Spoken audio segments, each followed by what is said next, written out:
Дали го следите ребалансот на буџетот, жестоки критики меѓу себе си разменија власта и опозицијата.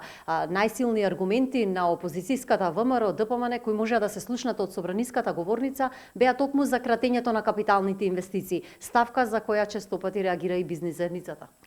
Значи, бизнис заедницата секогаш реагирала за капиталните инвестиции. Значи, не се случило да не реагира, ама ние реагираме од кога ќе се донесе буџетот, а за ребалансот никогаш не сме ни реагирале. Бидејќи ребалансот е ситуација кога веќе не можеле да се остварат капиталните инвестиции и секогаш истите или се приќутувале во ребалансот, па средствата оделе нераспределени понатаму Министерство за одбрана и Министерство за полиција и добро е што овој пат премиерот веројатно сам го скрои буџетот, разговарајќи со министрите, бидејќи новата министерка не верувам дека имаше време за тоа, само освен да го брани, и направи буџет по мерка на владата, која смета дека вака ќе помогне на стопанството.